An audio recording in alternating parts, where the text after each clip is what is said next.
Joined now by U.S. Representative Troy Carter. Good afternoon to you, Representative Carter. Good afternoon. How are you today? I'm doing great. I'm just reading a statement here. No need to really ask how you feel about the decision that was made by the Supreme Court today. You have released a statement speaking out against that decision.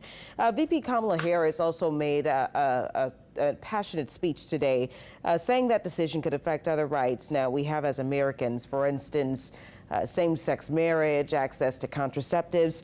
Is this decision only the beginning of many changes to come, you think? That's my fear. My fear is that the decision that was made today could have sweeping effects on other liberties, other rights that we've enjoyed. The action of the Supreme Court today, stripping away a woman's right to choose and to engage in reproductive freedoms as they so desire, that the law has afforded constitutionally up until this point, demonstrates a dangerous and slippery slope of what other rights might yet be in jeopardy. When anyone's right is denied anywhere, it affects rights everywhere. Well, I'm taking a look at your statement here. You say that this is a quote from you, an infuriating trampling of privacy that should anger every single American, and it puts many people at risk. Just in your opinion, what does a post-Roe America look like? Well, it looks, unfortunately, quite dangerous because it looks like people who have been raped, or people that have been a victim of incest, or a person that might have other issues could find themselves in back alleys attempting to get abortions by people who are not trained to do so. It looks quite frightening when we think about those issues, as well as the reality that other rights might likewise be on the chopping block. Well, you mentioned exceptions for incest and for rape. You know, in the state of Louisiana, we have the trigger laws that went into effect immediately. Anyone who provides abortion services charged with a felony could face 10 years in prison, $10,000 to $100,000 fine. The exceptions are only if a pregnant person's life is in danger. And also, I know that you've been keeping up and recently saw the bill that was passed by State Senator Katrina Jackson, which was in the recent legislative session, basically not including those exceptions for rape and incest. What is your response to that and what's happening in your home state? I think it's a travesty. I think it's an absolute travesty that you would have such a piece of legislation in my home state that would not allow for reproductive freedoms, period. But certainly the most egregious part is in those cases of rape or incest. You know, we have some of the strictest laws in America right here in Louisiana, and that's frightening.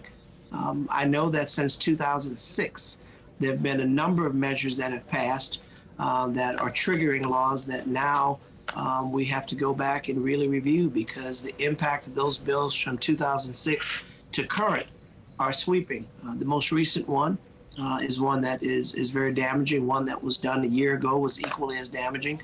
Louisiana, unfortunately, is leading in states with some of the most intrusive, most backwards, I would say, legislation as relates to reproductive freedoms and a woman's right to choose. Well, there are many people asking, what is it that President Biden can do in terms of executive action? What is it that Congress can do? What are our possibilities here?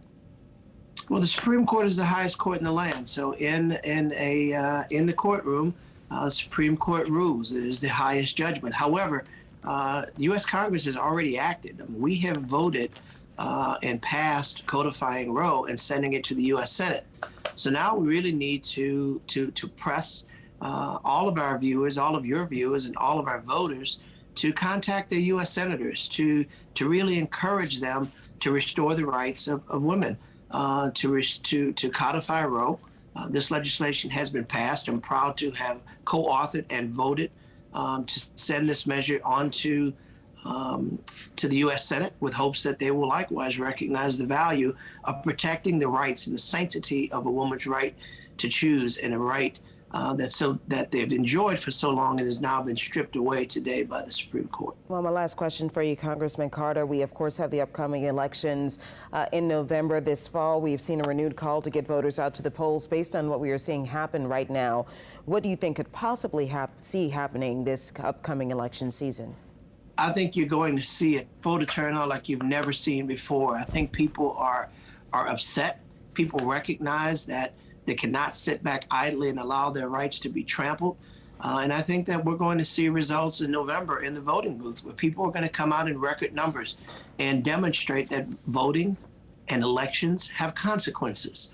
And we've got to elect people that respect our rights, people that respect our rights to vote, our right to love who we want to love, our right to have reproductive freedoms, our right to enjoy the American dream like everyone else, to continue to build on a more perfect union. November will be a real test.